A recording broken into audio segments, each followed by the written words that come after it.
Om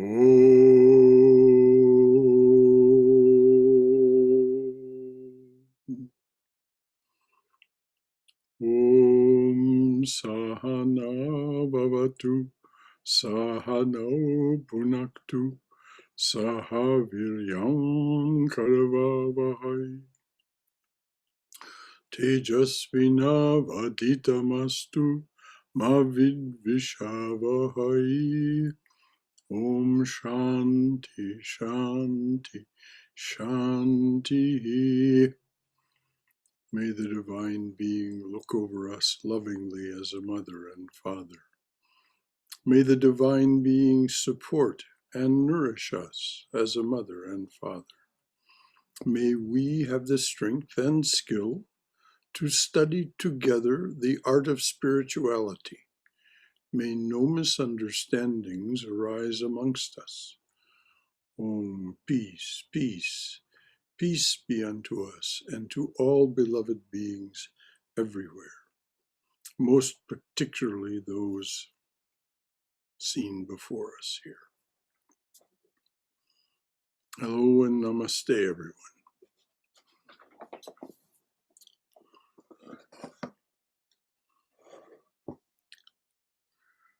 So, as we know, we are studying Swami Vivekananda's Jnana Yoga. We're on chapter 3. And before we start, are there any comments or questions that have arisen in your mind since the last time we met about anything that's been said so far? The Swami has been making some rather strong arguments and using very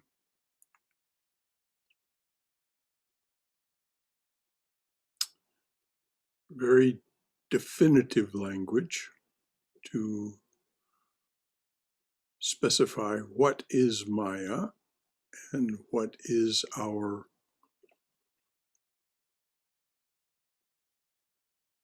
escape from Maya. So anything at all from anyone before we move on.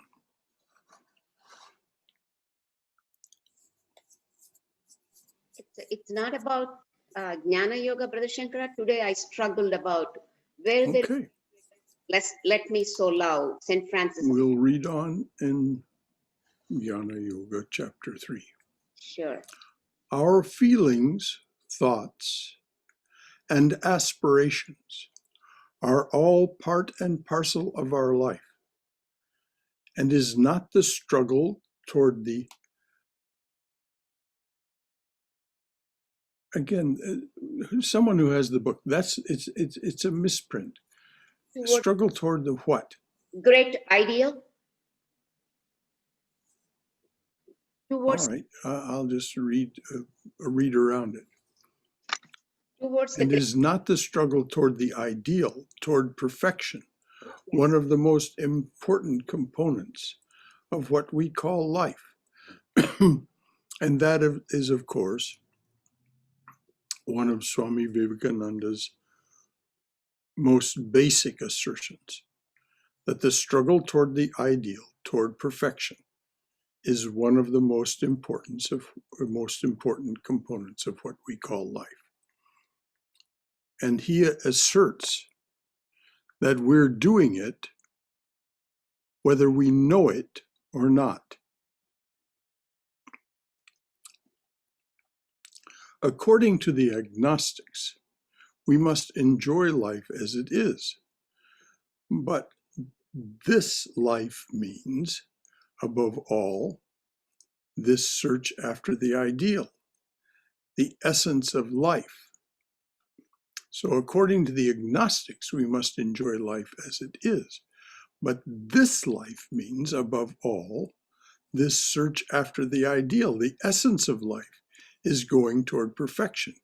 We must have that, and therefore we cannot be agnostics or take the world as it appears. The agnostic position takes this life minus the ideal component to be all that exists.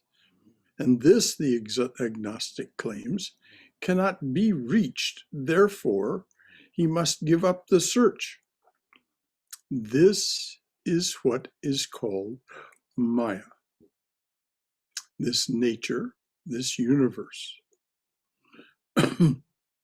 All religions are more or less attempts to get beyond nature, the crudest or the most developed, expressed through mythology or symbology, stories of gods, angels, or demons, or through stories of saints or seers, great men or prophets, through the abstractions of philosophy.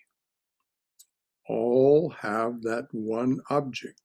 All are trying to get beyond these limitations. Limitations is just another word for Maya. So I'm going to go back and read that from where he says, this is Maya.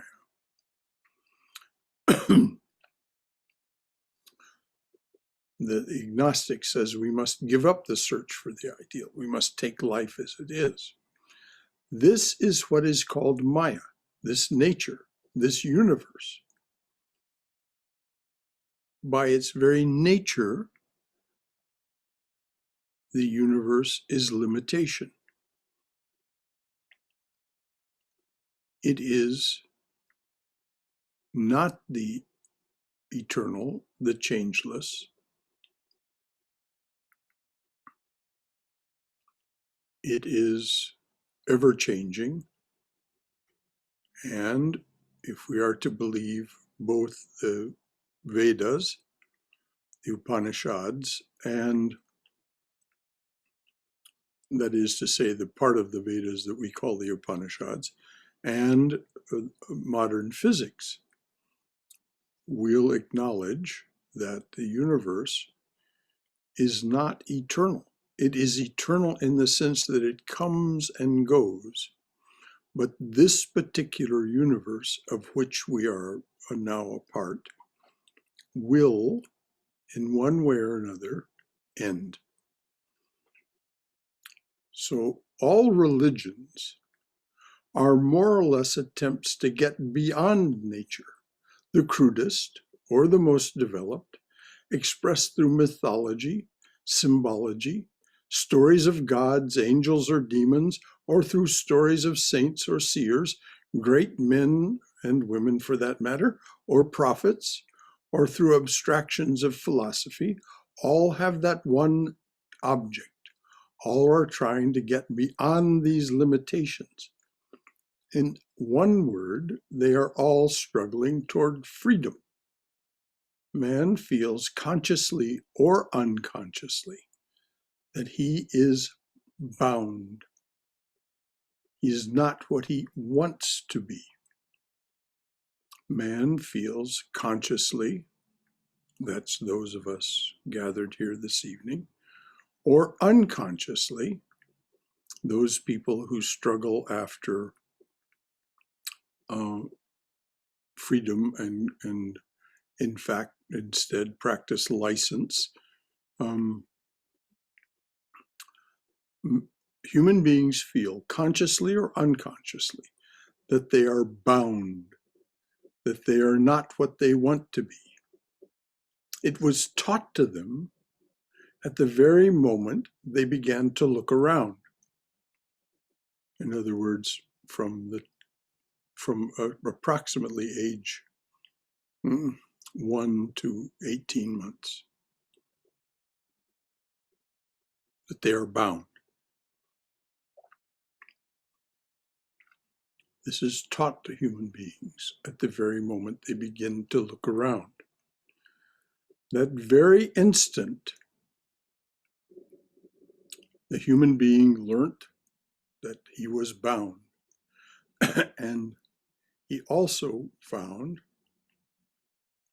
that there was something in him that wanted to fly beyond where the body could not follow, but which was yet chained down by this limitation. even in the lowest of religious ideas, where departed ancestors and other spirits, mostly violent and cruel, lurking about the houses of their friends, fond of bloodshed and strong drink, are worshipped. Even there we find that one common factor, that of freedom.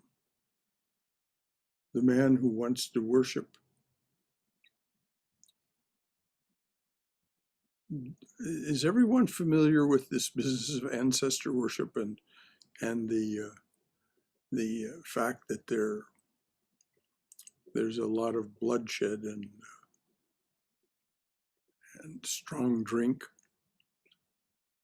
Study the mythology of the Norse people, the Norsemen. You'll find it there. Boy, howdy, will you find it there.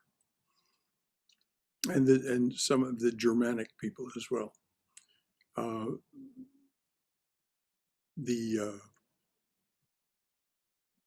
Some of the operas of Wagner are very much involved with this. Fond of bloodshed and strong drink. Nevertheless, they are worshipped. Even there we find that one common factor, that of freedom. The man who wants to worship the gods sees in them, above all things, greater freedom than in himself.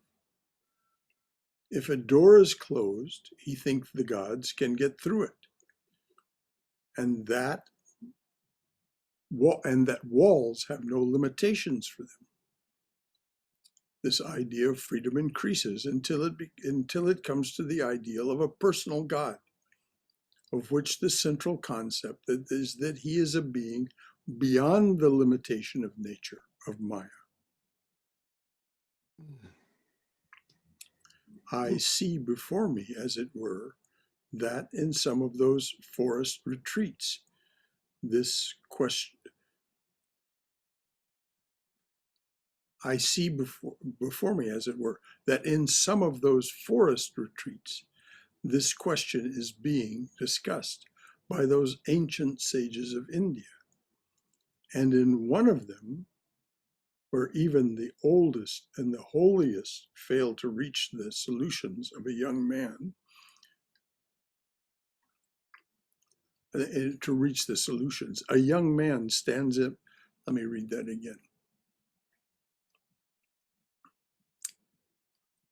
I see before me, as it were, that in some of those forest retreats, this question is being discussed by those ancient sages of India. And in one of them, where even the oldest and the holiest fail to reach the solutions, a young man stands up in the midst of them and declares, "Hear ye, children of immortality, here who live in the highest places, I have found the way. By knowing him who is beyond darkness, we can go beyond death." This Maya is everywhere. It is terrible, yet we have to work through it.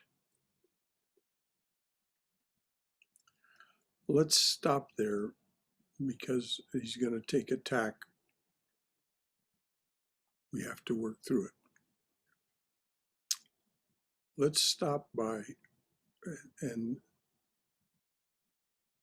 see if there are any questions or comments about this assertion, this flat out statement. This Maya is everywhere, and furthermore, it is terrible. Any comments or questions? Brother Shankara, that sentence where it says, "Hear ye, children of That immortality." is Swayam, you're muted, Swayam. I can't hear you. Oh, sorry. Swayam, you're speaking, but I can't hear you. Yeah, I think I had some connection problems. Maybe somebody else can go while I fix it. Still can't hear you. I'm hearing you fine, Swayam. Are you hearing me okay? Anyone else while Swayam is solving that problem? We're hearing her good. Robert? I can't hear you either. No, I said we're I'm here. talk- Is I it me said, that's you creating hear me the now? problem here? Yeah, we're all hearing We're her. all hearing each other, Brother Shankara. The problem's on your end. Yes. No, I don't see anything that says I've got you muted. You can't hear me now? I guess you can't. No.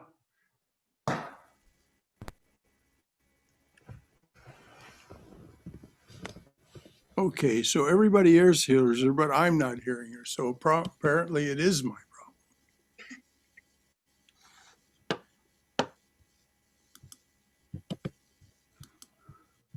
Oh my goodness, I don't know what to do and Cindy isn't here. Does anybody else know how to solve this problem?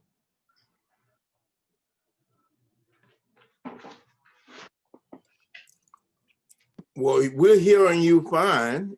Ah, somebody had the right answer. My speakers weren't on. So let's start. Write that down and put it on the screen. Okay. Thank you. Somebody had the sense to ask the right question. Swayam, you had something. Now you are muted, Swayam.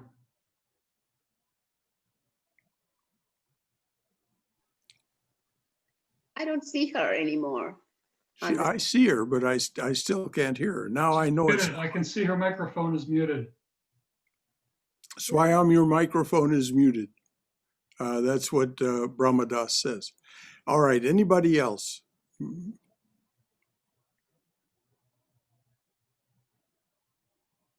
Oh, Brother Shankara, I solved the problem, I think. Can you hear me? Yes, now I can hear you. First it was my problem, then it was your problem. Now we don't have a problem. Okay. We still have Maya, but we don't have a problem. We're working through the Maya. Right, indeed we are. Yeah, talking about Maya, actually, I was going to ask a question, but before that, maybe I can share this. Something I had heard in one of the talks, I don't remember which one, a mathematical explanation of Maya. So there is this king. The Equations of Maya Equations by of. John Dobson. Oh, um, well, I don't know if it's from that, but anyway, so there is this rich king who has a immense amount of wealth, but he's getting older and is towards the end of his days. So he writes a will that all of his possessions and everything should be. He has three sons, and they should be distributed in the following manner. The oldest son should get one half of he has. The middle son should get 1/3, and the youngest son should get 1/9. And then soon he passes away, and everything that he has is distributed according to his will. Finally, they come down to about 17 elephants. The king has 17 elephants. And so everybody is struggling how to distribute these according to the king's wishes as one half, 1/3, and 1/9. There's no way that they can do that equitably. So then this wise minister, he thinks about it. Then he goes home and gets his own elephant. So now they have a total of 18 elephants. So they start distributing it. So 18 divided by 2, one half. So the first son gets 9. 18 by 3. So the middle son gets 6. And 18 by 9. So the youngest son gets 2. Then 9 plus 6 plus 2 is 17. So everybody is happy, and the minister walks away with the 18th elephant that he bought. The explanation is that Maya is like that 18th elephant. It comes as what they call as a fudge factor in mathematics to balance two sides of an equation. Aha. Yes. So I thought that was an interesting story. Which, I if you read. listen to John Dobson's The Equations of Maya or read that, you'll see that that's what he says mathematicians and astrophysicists have done to generate the idea of the Big Bang. But my question was that couple of sentences, hear ye children of immortality, hear ye who live. Is that from an Upanishad? Yes, it is from an Upanishad. I don't remember which one, perhaps someone does. I think well, I shouldn't say because I'm not sure. But it is from an Upanishad. Oh, okay. He also quotes it at the Parliament of World Religions and translates it a bit differently. Hear ye children of immortal bliss. Let me call you by that sweet name. Anything else from anyone? Now that we can finally talk to one another.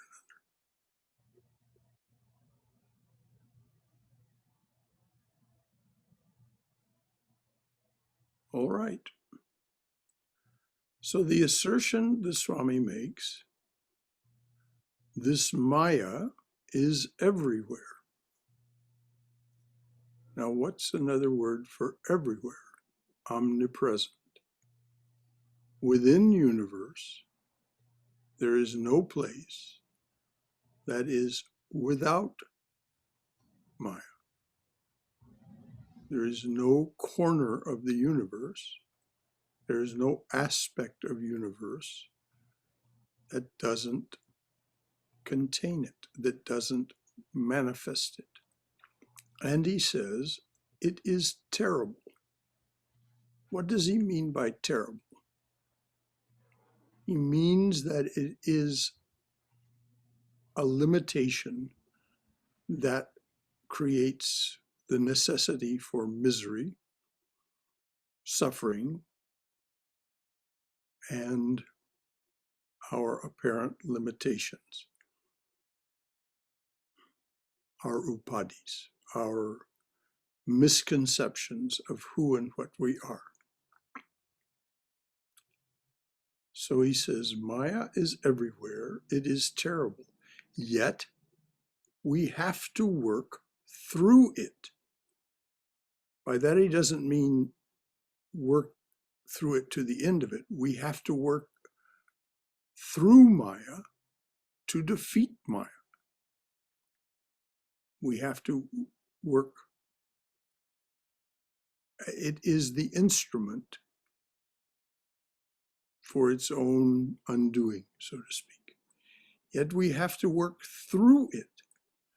The man who says that he will work when the world has become all good and then he will enjoy bliss is as likely to succeed as a man who sits beside the Ganga and says, I will ford the river when all the water has run into the ocean. That's a lovely joke, huh? The man who says that he will work when the world has become all good and then he will enjoy bliss is as likely to succeed as the man who sits beside the Ganga and says, I will ford the river when all the water has run into the ocean. The way is not with Maya. The way forward is not with Maya, but against it. This is another fact to learn. We are not born as helpers of nature, but competitors with nature. We are its born masters, but we bind ourselves down. Why is this house here? Nature did not build it. Nature says, go live in the forest. Man says, I will build a house and fight with nature. And he does so. The whole history of humanity is a continuous fight against the so-called laws of nature, and man gains in the end. I'm going to repeat that because it's such a central idea. We are not born as helpers of nature, but competitors with nature. We are its bond masters. We are its bond masters. But we bind ourselves down. Why is this house here? Nature did not build it. Nature says, go and live in the forest. Man says, I will build a house and fight with nature. And he does so. The whole history of humanity is a continuous fight against the so-called laws of nature. And man gains in the end. Now, once again, before we go on, because he's about to turn from the external to the internal, any comments or questions about what he's saying? These are in your face kind of assertions that the Swami is making.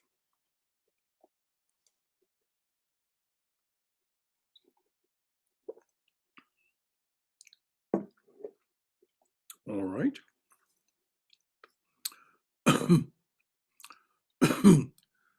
Coming to the internal world. By what does the Swami mean? The world of the Sanskrit word is chitta, the mind stuff. That which the impacts of nature, the blows, as Swami Vivekananda calls them, of nature, give rise to these vrittis, these whirlpools within our inner being, our internal. We call them thoughts, feelings, perceptions, memories, projections. We have all kinds of names for them, but they are our internal world.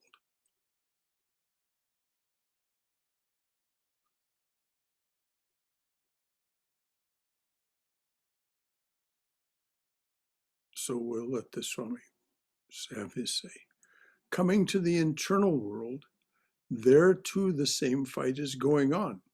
This fight between the animal man and the spiritual man, between light and darkness, by which he means Maya, between light and darkness, and here too, man becomes victorious.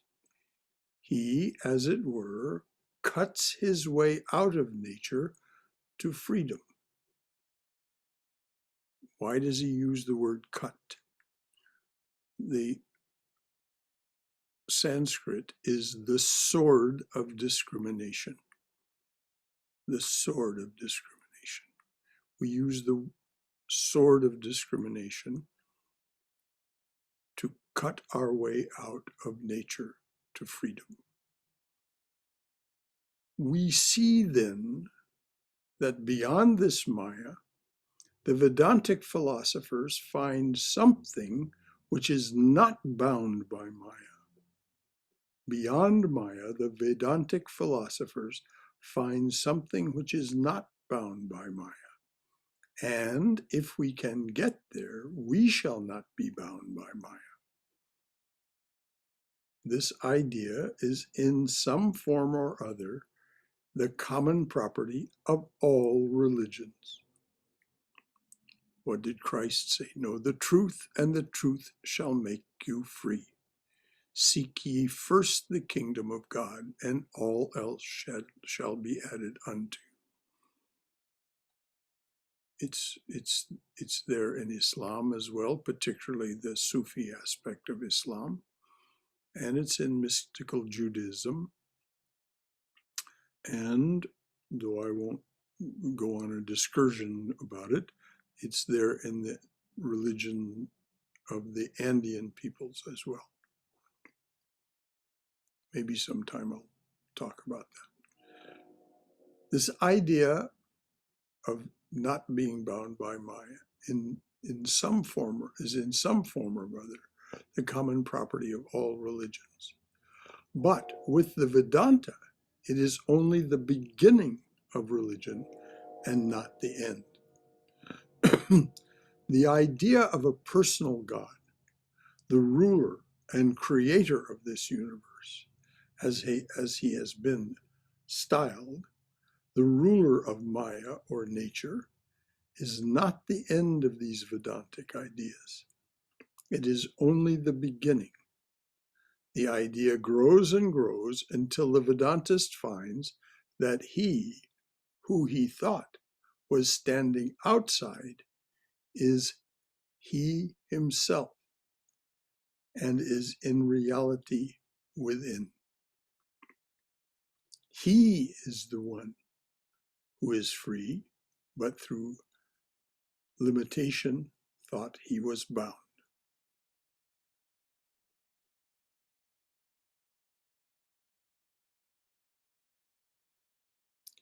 With the Vedanta, this idea, we'll go back to what it is. We see that then, that beyond this Maya, the Vedantic philosophers find something which is not bound by Maya. And if we can get there, we shall not be bound by Maya. This idea is in some form or other the common property of all religions. But with the Vedanta, this is only the beginning of religion and not the end. The idea of a personal God, the ruler and creator of the universe, as he has been styled, the ruler of Maya or nature, is not the end of these Vedantic ideas. It is only the beginning.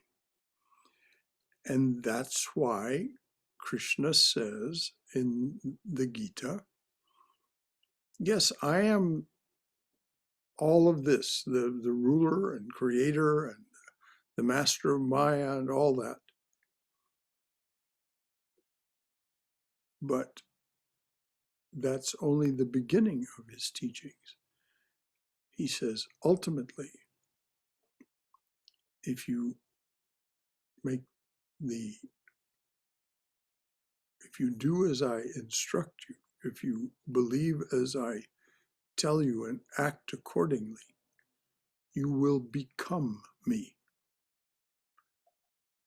So the Swami here says the idea grows and grows until the Vedantist finds that he who he thought was standing outside is he himself and is in reality within.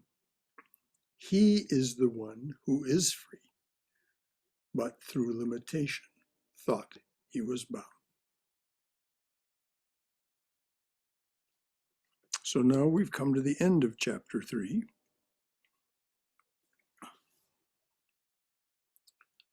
It's 8:33, and I suggest we spend the rest of the hour discussing this idea.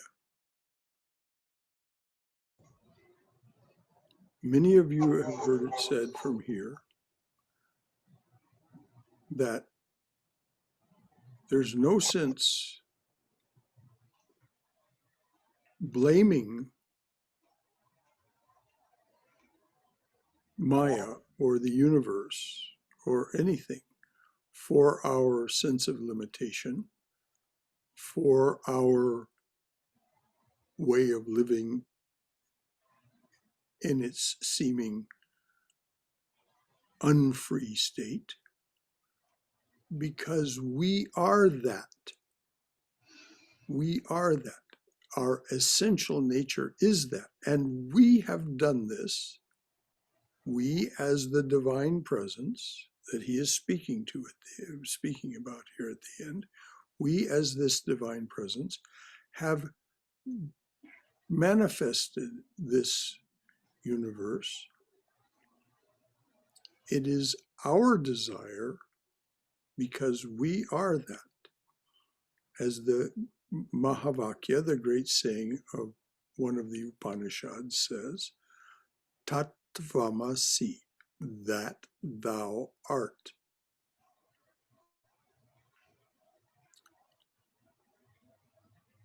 And when we begin to have this sense, that nobody did this to me,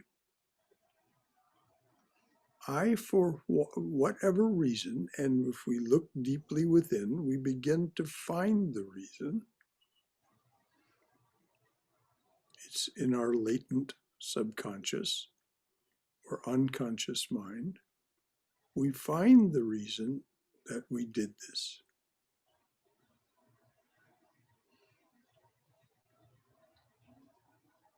So anything, any comments or questions from anyone? We've read a full chapter now in which this Swami describes Maya and begins to point to us the way out, the way of thinking that is the way out. Anything at all from anyone? I have a question. Yes, please.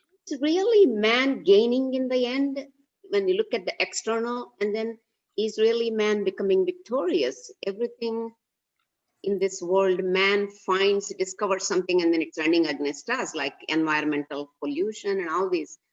Man found so many things, so many amazing stuff, but now they're all running against us, and now we're all. That is Well, that's the Maya part.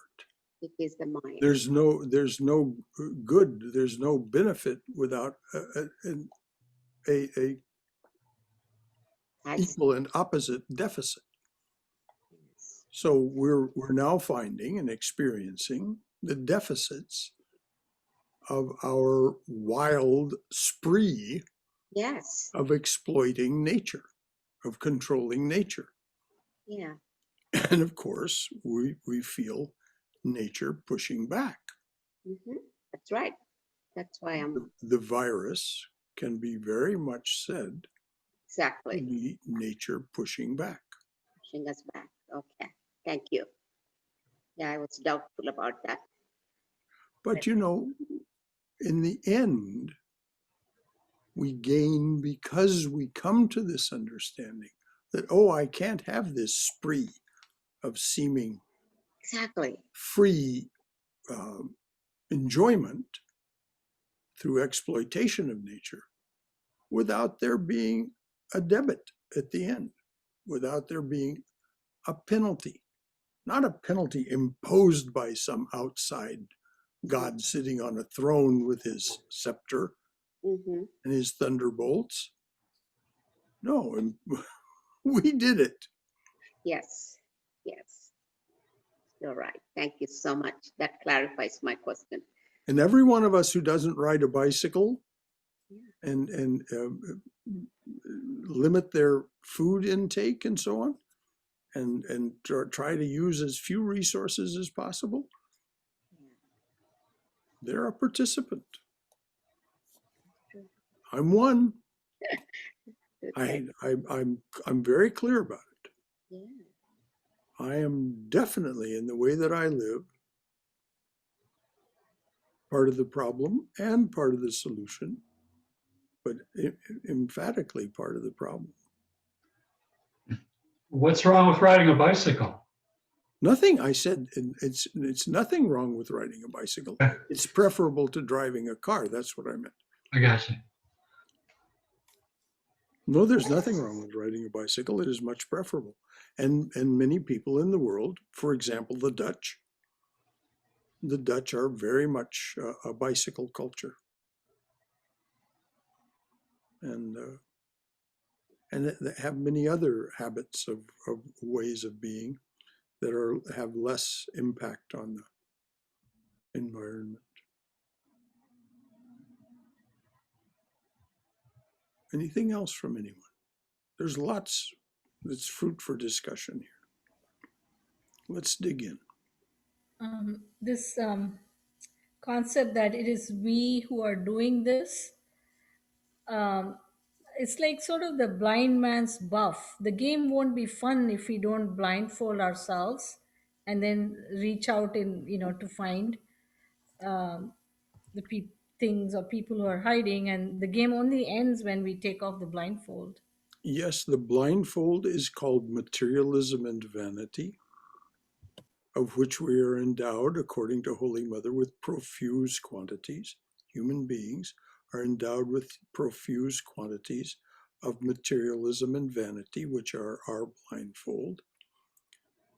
And so, as you say, we go stumbling around in the dark, bumping into things, thinking, oh, this is it. No, that's not it after all. And,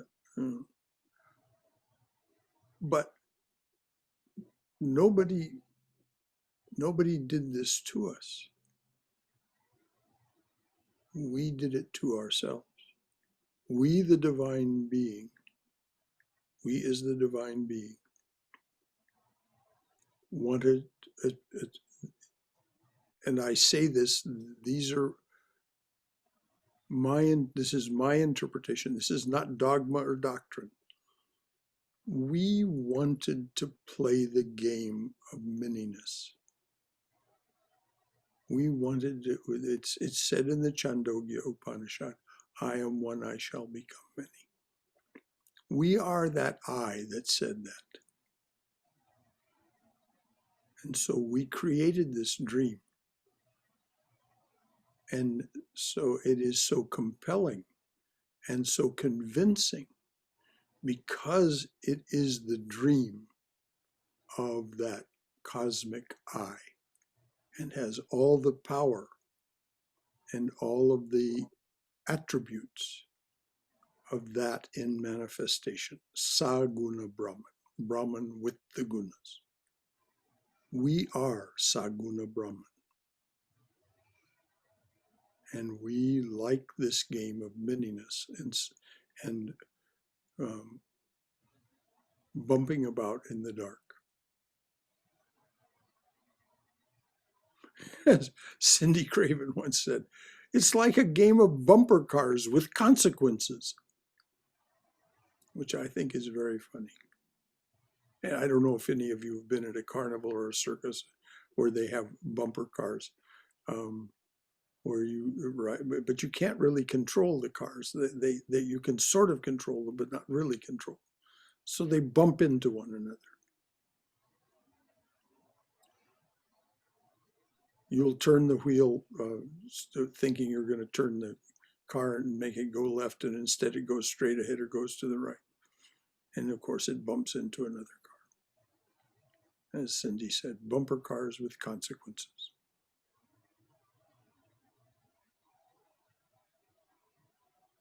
Anything else from anyone? Brother Shankara, this is Katrina. Yes, Katrina.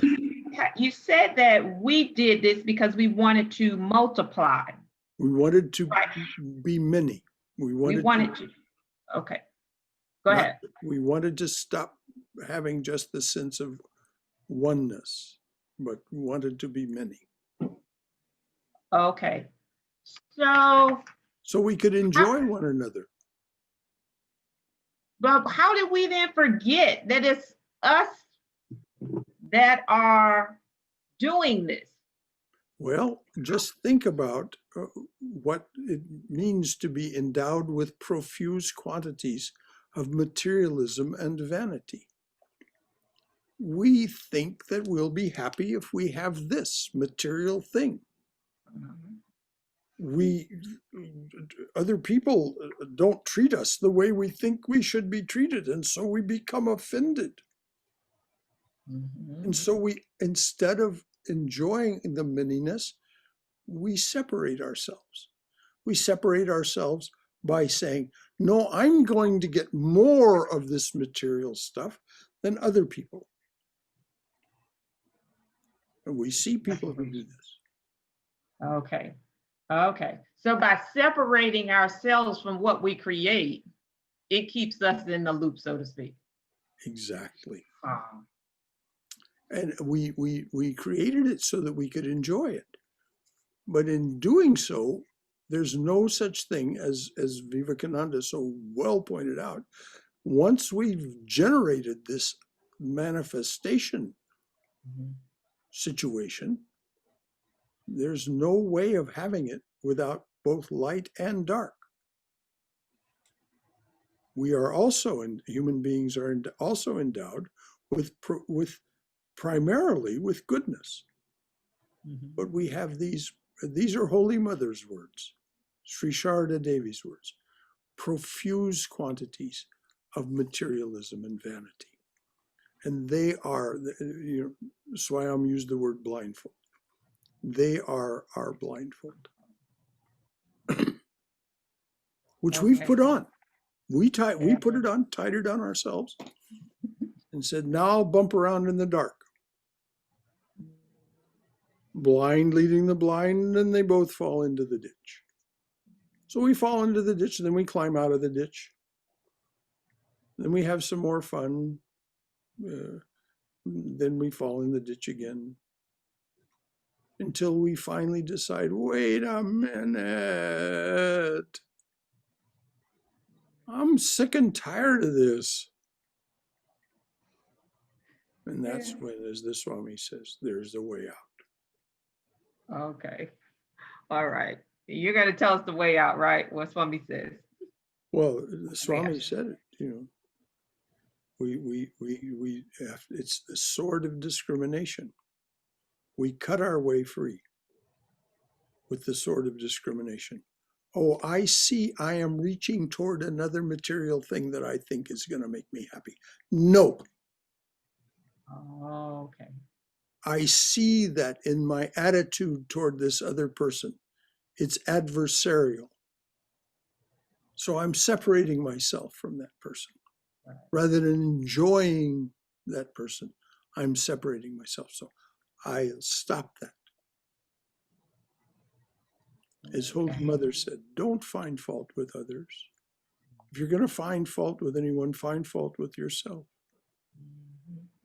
It's the only way to have peace of mind. And then she said, the whole world is your own, my children. No one is a stranger. Okay, thank you. Oh, thank you for asking these questions, dear. It's so productive. Thank you. I think Brother Shankara, Don Juan would agree. He always says, drop that self-importance, Yes. personal history, drop those two. Mhm. And then he kept referring to that for a long time in the book. I see when we drop that self-importance, then everything becomes one. Whole universe is one. Just like sun shines for all of us, our consciousness is in everyone else. We all feel the same way. We all want to be kindly treated. We all want to go to bathroom. We all want to, no exception to us. I see Don Juan's philosophy is very.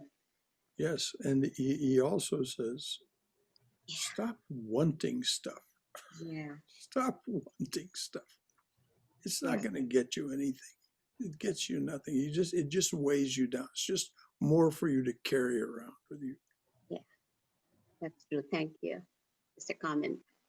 Don Juan, by the way, the Don Juan she's talking about, for those of you who don't know, Carlos. Don Juan Matus is a Toltec Mm-hmm. brujo, which is it's the Toltec term for a Mahayogi. It's not an exact parallel, but it's very close. Mahayogi. Toltec comes from the roots of the Mexican culture pre-Columbian.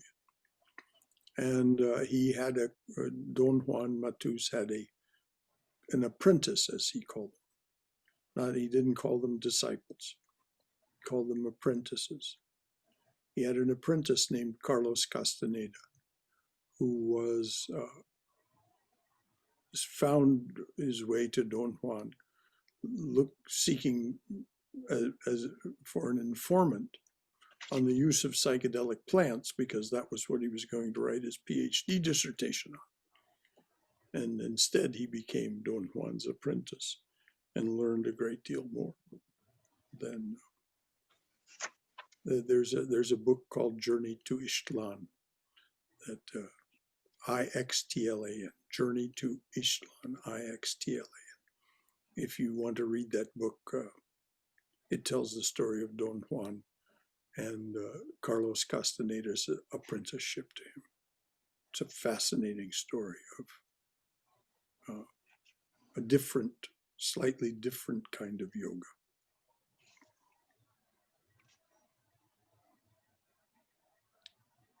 Anybody else have anything at all that they'd like to offer? Brother Shankara, Rishikesh here. Can you all hear me? Yes, I certainly can, dear. Thank you, sir. My question is, and I'm sure I'm kind of new to all this, so you all may have discussed this in the past. Just want to know, let's take Mother Teresa as an example. How do you apply the attributes of Maya and karma in her case? I mean, where does karma fit in the Well, context of Maya? if you want to know the answer to the question, read the biographies of her. She struggled mightily. She became a saint. She's now another Saint Teresa. There's Saint Teresa of Avila, Saint Teresa of Lisieux, and Saint Teresa of Calcutta. So she struggled mightily with her doubts, with her health, with the many things having to do with the order of nuns that she formed. But she remained true to her calling, which was to serve the street people of Calcutta and give them dignity, often at the last moments of their life, the last days of their life. She did that on her hands and knees.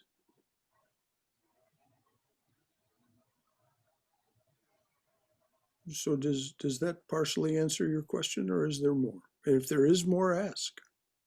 Yeah, I'm just wondering, if you pursue, you do your karma, you have objectives, something as high as maybe Mother Teresa's.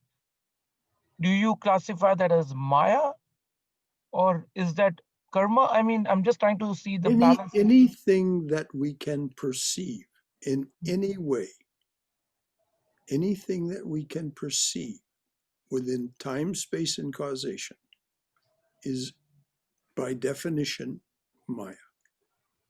And so it will have both positive aspects and negative aspects. We, the root cause of our being, is beyond Maya. It is beyond the three gunas.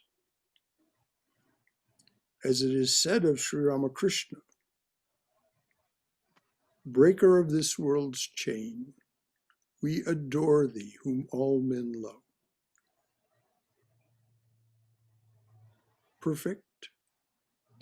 Now, why am I not remembering it? Thou art above the gunas three. Knowledge divine, not flesh. That's who he is in his essence. I think it's perfect who lust could not taint nor gold draw near. Thank you.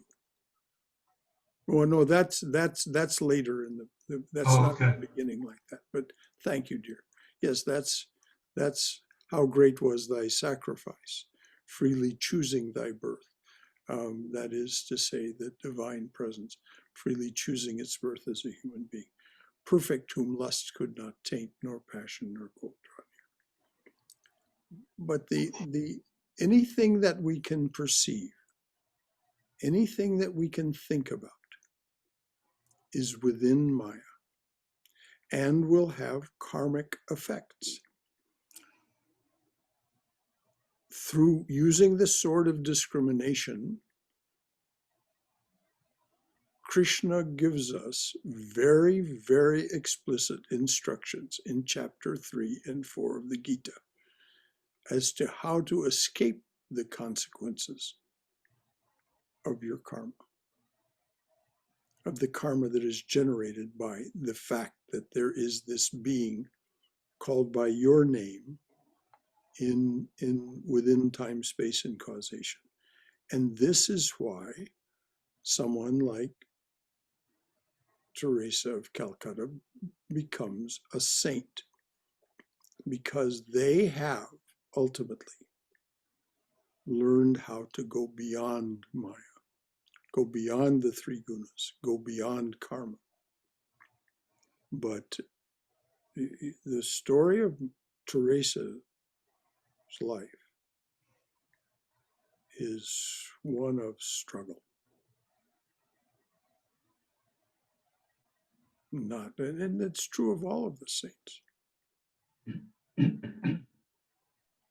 you, Brother Shankara. That is, I'm getting it. Yeah, thanks. Okay. Thank you for asking the question. Very pertinent question. How do we apply these ideas to people who seem to go beyond? Well, they go beyond because they struggle. They struggle long enough, hard enough, which is absolute. This is the proof that we need, that it can happen for us in this lifetime too. And it doesn't even need to be as hard for us. As Swami Brahmananda, Raja Maharaj said, some go by the thorny path, some go by the smooth path. Sri Ramakrishna and the other avatars, this is what I'll talk about this Sunday. The title of the talk is Great Inconceivable Penances. Great inconceivable penances are the means for your realization, O Devi.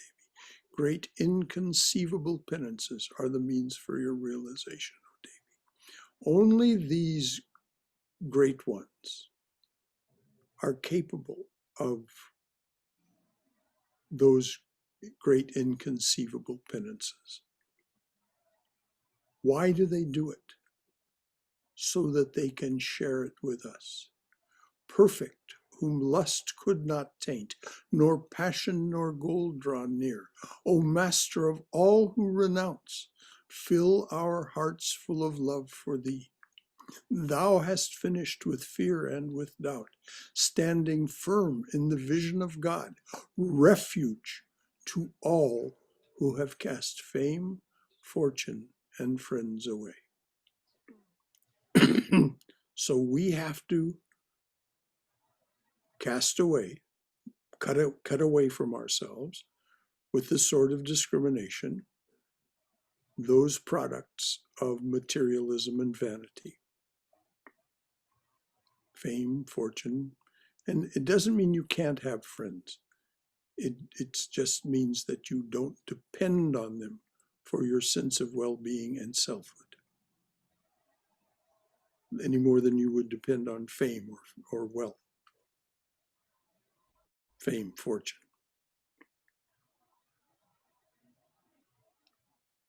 So we have to undo. Yes. Who was going to speak? Please do. Oh, is that yes? Okay. Hey, Brother Shankara. So, but how, as people, sort of as lay people or people that are not, people that are householder or whatever, not, monks or, like a mendicant life, how is it really possible? I mean, because you talked Yes. about, Let's just stop right there before you go on. If you can ask the rest of your question after I answer that part. Is it really possible? Yes. Two reasons. First, you can practice as a householder mental renunciation. Though you have to be involved with the things of the world because of your householder's life, you can say, I understand these are not the reality of my being. I have to be involved with these things. I can even deal with them with love and affection as I do with my family and my friends. But I understand that they are not the truth of my being. So you practice mental renunciation. The second aspect is, if you head in this direction and you're sincere and persistent, it doesn't mean that you have to be sincere and persistent for 40 years. It means that you have to show genuine desire to be free, And what does Sri Ramakrishna say? Practice just a little and someone will come forward to help you. And that's what I'll talk about Sunday after next. And the title of that talk is Itty Bitty Austerities. That's all that's required of us, is itty bitty austerities, not great inconceivable penances. Because the great ones come in order to set us free. They come so that they can gather that spiritual treasure. And when we apply to them, Krishna says it in the Gita. Christ says it in the Gospels. Sri Ramakrishna says it in what was written about him as the Gospel of Sri Ramakrishna. I am the refuge, he says. I am the refuge. Now you don't have, that doesn't mean you have to turn to Sri Ramakrishna. You can turn to whichever aspect of the divine presence, the living presence, appeals to your heart, because it's all there. Remembering that thou art that. It's only being hidden by your sense of limitations, by your sense of I'm imprisoned by my materialism and my vanity. Now, the rest of your question was?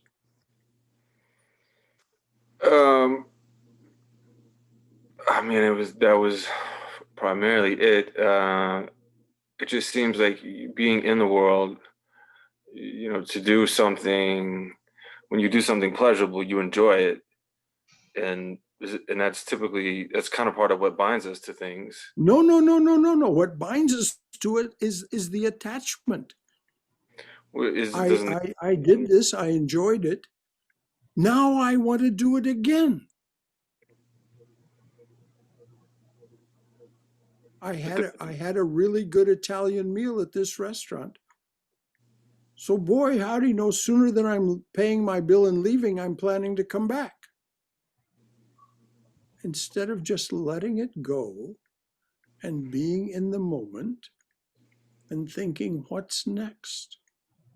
Christ's shortest teaching in the Gospel of Thomas, his shortest teaching is be passers-by.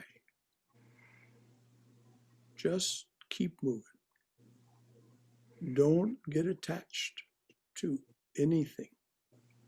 Of course it's difficult.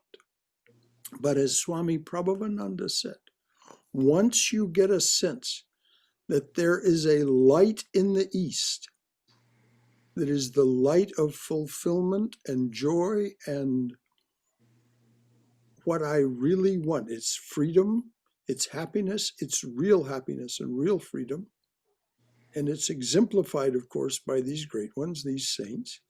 Once you get your eye fixed on that and you begin to move toward it, you automatically leave behind those things that are binding you. Simply because you feel their tug on you and you say, no, I'm headed there. I'm headed toward that light I see. I'm not going to let you hold me back. So then you become a passerby to each of the things that wants to hold you back. It's not the enjoyment that's the problem. It's the attachment, or it's aversion. I like this, I don't like that. So we tend to try to avoid those things that we don't like. And we go back again and again to the things that we like. But if we're a little bit astute, if we're a little bit sharp, we'll see, or the second meal at that Italian restaurant, it was good, but it sure wasn't as nice a surprise as that first This is, by the way, I'm speaking from personal experience.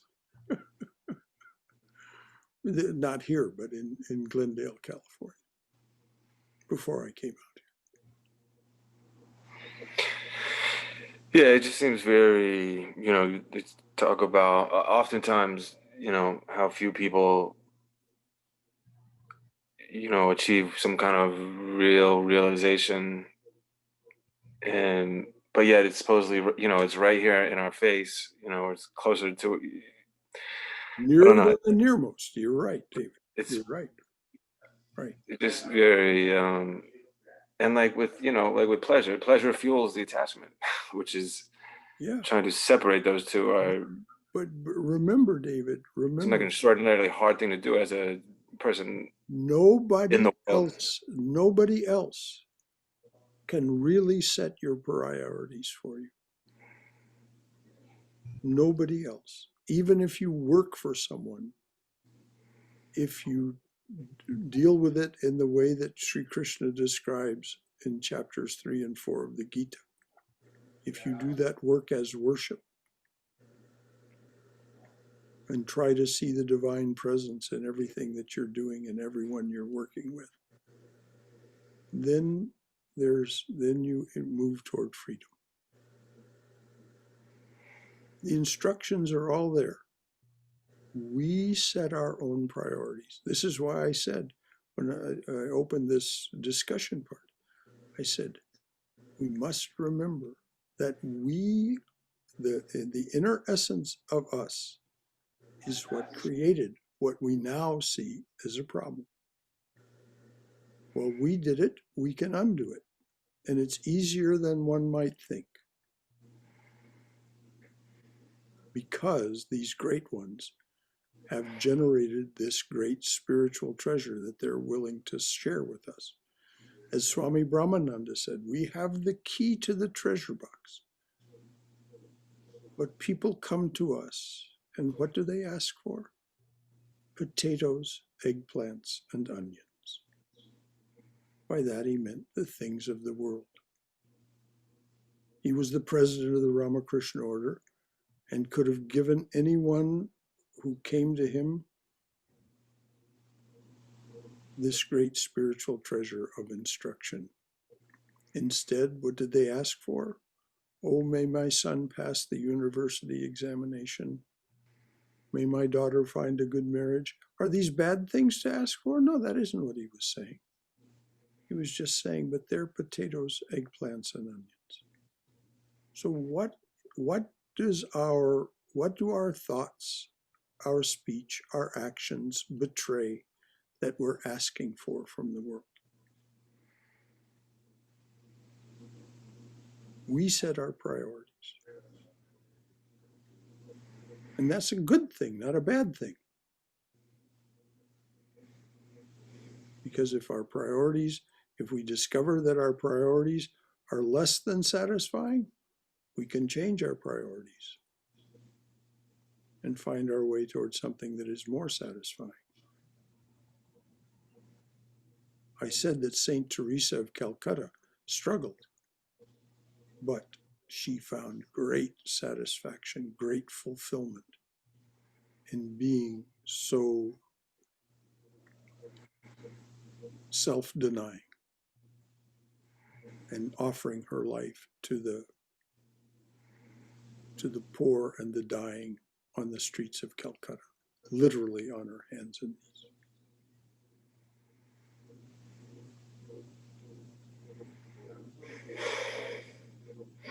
Okay, thank you. Well, thank you, David. This is exactly the kind of discussion we should have. And thank you for asking these questions. Thank you for being sincere. Not Don't only think I don't remember you, David. I remember you very well. We sat in the library and talked lots of times. Yeah. No, yeah, thank you. How do you suppose Swami Vivekananda would tell us to regard the violent rioters who stormed the Capitol building today? I'm quite disturbed by that. Well,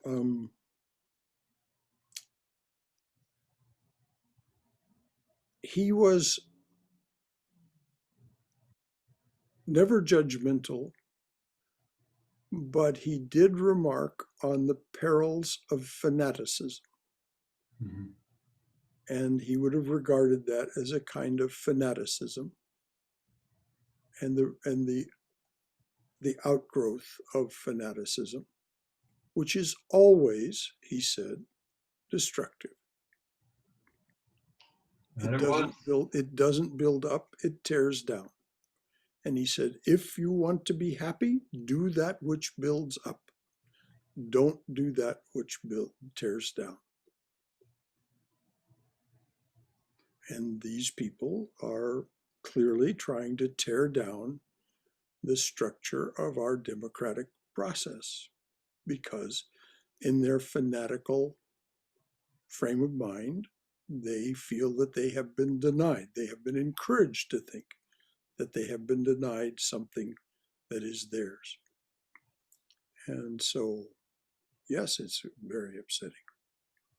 It's upsetting to any of us who love the institutions that are meant to lead us toward greater stability, unity, and joy as a people. But, exactly. That's the exact, I mean, what they did is the exact opposite of what democracy is supposed to be all about. well, exactly.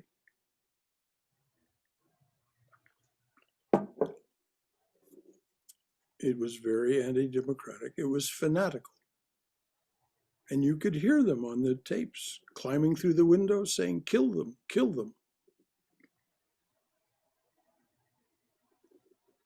There'll be a great revulsion against this. Just what forms it will take, I don't know. But there will be a great revulsion against this outpouring of fanaticism. That's The how irony Vivekananda would have is started. that under normal, What, David? I'm sorry. sorry. I was just gonna say the irony is that under normal circumstances, if these people weren't supporting him, he probably wouldn't take the time to spit on him if he passed by. Well, Very ironic. they certainly don't believe that, and No, they don't. But and I don't know that it's true, David. It is an easy conclusion for us to reach. It's true. It's an easy conclusion, definitely. Lest we get too drawn into political discussion, anything else about what Swami Vivekananda told us in chapter 3 of Jnana Yoga? Brother Shankara, Yes, dear. thinking about this desire, one way to maybe work at it is to look at the intensity or the degree of desire. Mm-hmm. Is it just a wish, or is it a need? Is it a longing, or like a hunger or obsession? And then maybe from wherever we are, kind of work backwards until we, get to a point where we can, have the more towards the mental renunciation. Yes. Tell us. That's a very good description, Swam. Tell us what you mean by work backwards. Say, we have this liking for a particular cuisine, or we want to go to that restaurant, we have to go there, and rain or shine, we're going to go there. I would consider that as almost bordering on obsession. Mm-hmm. Then maybe one time if we do that, then next time we can, do I really need to do that? Then back it off to maybe go there only once in a while, or not struggle to get there, and then and then say, okay, I don't really need that, and lessen the degree of that clinging to that, I guess. Yes, all of what you said is absolutely true. It helps to hold thoughts like these by Swami Prabhavananda. Desire is nothing more than a restlessness of the mind. Desire is nothing more than a restlessness of the mind. Then you have to ask yourself, if you recognize that and believe that's a truth, why is my mind restless? Why am I seeking for something outside the moment that I'm in? The saints all tell us the moment you're in is absolutely perfect.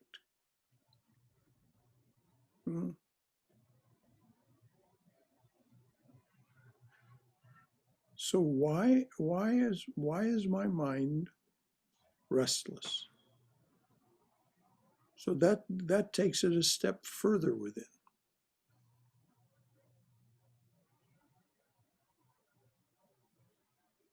So yes, and then we come to the conclusion, well, I don't have to yield to this restlessness of the mind. Maybe that $68 that I would spend by going to that restaurant, maybe I'll take half of that and send it to the Atlanta Community Food Bank to feed people who otherwise don't have enough to eat. And when you do that, then you have made a real step toward controlling your mind and doing, as the Swami pointed out, doing some good in the world, which really provides satisfaction and calms the restlessness of the mind in a way that going to that restaurant and spending the $68 would not. Slowly and slowly we move in these directions. By slowly and slowly, I mean over 4 years, 5 years, 7 years. And at the end of a decade, if we have been persistent and we do keep thinking these thoughts and doing these actions, our inner being changes.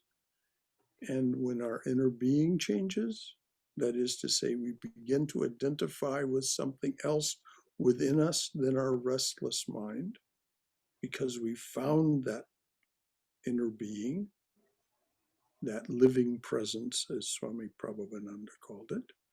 Because we found that living presence and we've begun to identify with that, then our thoughts change, then our speech changes, then our actions and our priorities change, because we begin to have a sense of what deserves my attention, which is the only thing that we really have control of,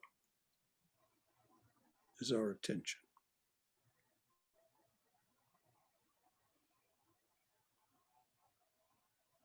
Thank you, Swayam. Thank you, brother. You're right. We work backwards.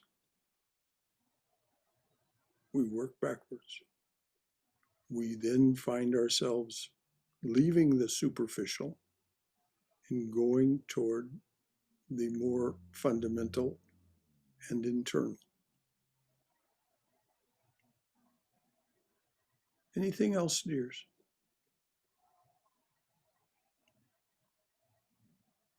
All right. It's well after 9 o'clock. As always, this has been splendid. Next week, we'll take up chapter 4. I don't remember what the title of chapter 4 is. Does anybody have the book and can tell us what the title of chapter 4 of Jnana Yoga is? It's Maya and the evolution of the conception of God. Boy, this one's fun. Maya and the evolution of the conception of God. Yeah. It's so if ever we wanted to understand Maya, that's what these Wednesday nights are about. Any last thoughts from anyone? All right. Oh, dearly beloved, a flower at your feet for each one who comes to your open door. A flower at your feet for each one who stands by your open door and says, come to me, offering to break this world's chain that binds us down to ignorance, suffering, and death. A flower at your feet for each one who takes the path that you have struck through this, your jungle world.